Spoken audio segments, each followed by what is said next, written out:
Hi, as you can probably hear and you can see from the start of my hair, it's never really walking on the river near home.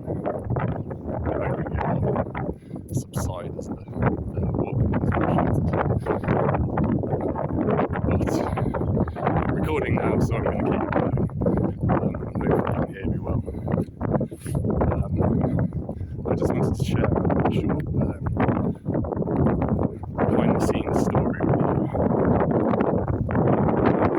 I started working with, her name is Alison Savoury. She's an acupuncturist, herbalist, amongst other related specialities. She runs an acupuncture clinic called One Acupuncture. She's also opening a women's health clinic, including but not limited to acupuncture. It's called Vitali Chi.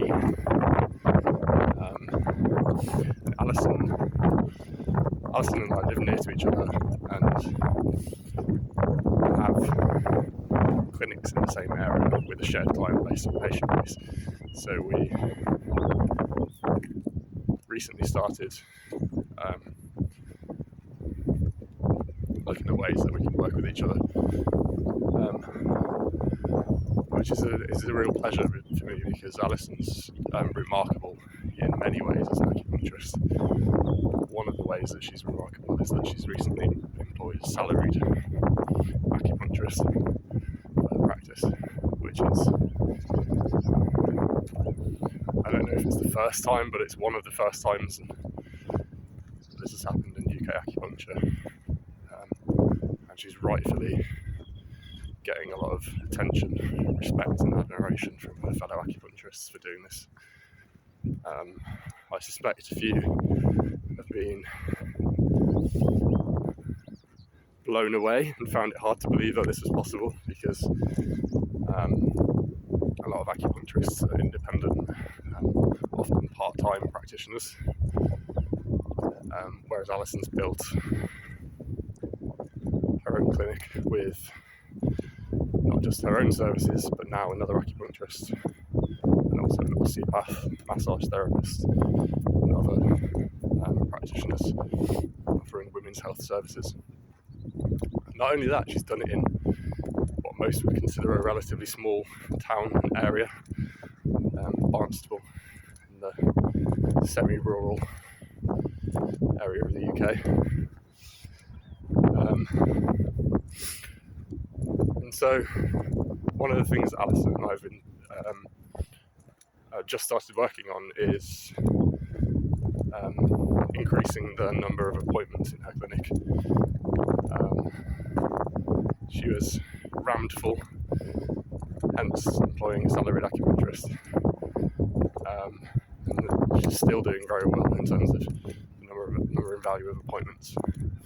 Obviously, employing someone on a salary increases the pressure a little bit, and she just wants to be sure that his time is full and consistent and steady.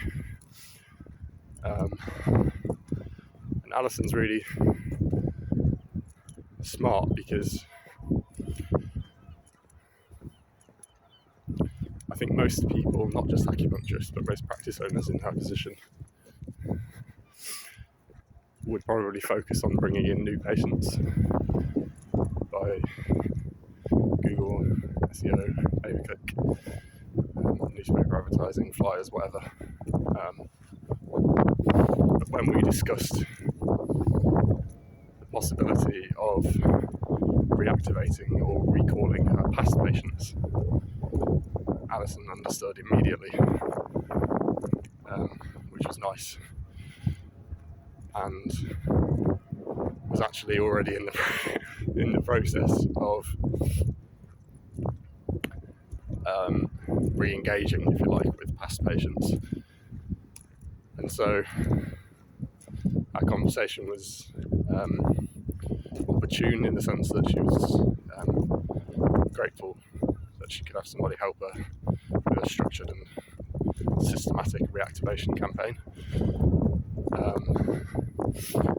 So we began Let's give you a little bit of a look behind the scenes of what that looks like so far. We began with a meeting at Alison's clinic, so I wanted to see. I've been to her old clinic, but not since she's moved to a new location for the women's health clinic rather than just acupuncture. So it's really good to have a look around and talk about the different things she offers now, and see what an incredible job she's done of the clinic, of making an old building look really nice and clean, warm and homely and quiet. It's one of those places where you immediately feel relaxed, which is amazing. And having experience developing a clinic from scratch, which is a single group of services within one clinic room, how difficult it is. I have full respect to Alison for doing such a good job of her own. Anyway, that's an aside. Once I looked around, we talked about where her patient records are stored. Either paper or a digital system, spreadsheet. And thankfully, we realised that most of the information we need for a reactivation campaign was stored in one particular piece of software, and that I could access it securely without breaking any patient confidentiality or data privacy or creating any data privacy problems. Then we talked about how to define whether a patient is actively engaged or inactive, for want of a better word, because one of the reservations a lot of practice owners have about a recall or reactivation is that it can feel like you're bringing people back that would have just come back of their own accord or no longer need your services. And then we decided how long should have passed since each patient's most recent transaction with the practice, as in what was the date they last paid Alison for any service.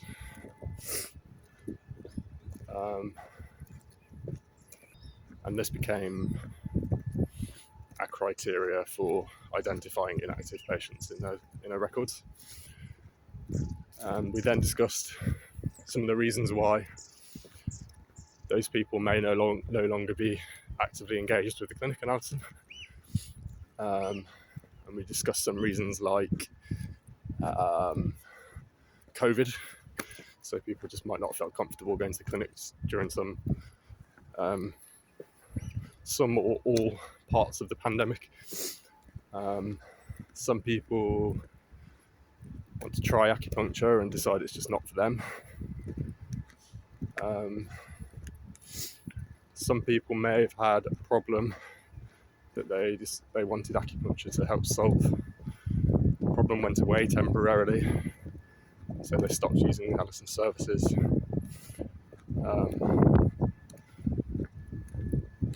Some of whom the problem will be gone. Some of whom the problem will be gone, but they've got other problems that acupuncture can help with. Some of whom will have found that the problem came back when they stopped treatment. And so those are a few of many, but we discussed some of those.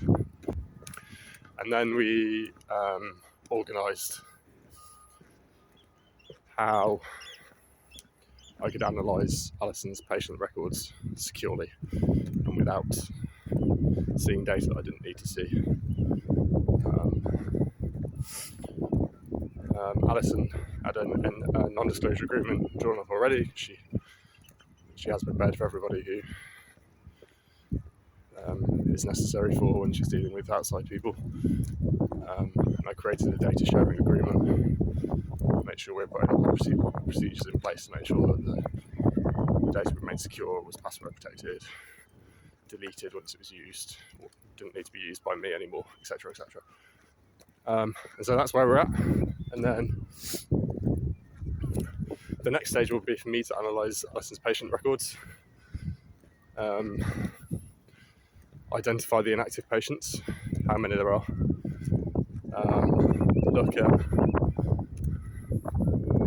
how many appointments we might expect to add to the clinic if it goes really badly and the campaign doesn't work very well.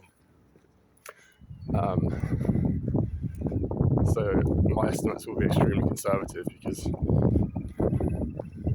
think you can never really predict what's going to happen in the marketplace when you run a campaign of any sort. So I always like to make the projections conservative. And if it's not going to be a win for everybody, Alison, me and her patients, with a bad result, then oftentimes it's just not worth doing it. So that's what I'll be exploring next and discussing with Alison. And then we'll get into the nitty-gritty of how we do it, which I'll spare you for this video, but which I'll probably discuss in the future, both from Alison and other clients in my own practice. Anyway, I think I'm about to get blown into the bushes, so we'll cut it there. I thought that might be an interesting insight into what the relationship looks like between me and the client in the initial stages, but also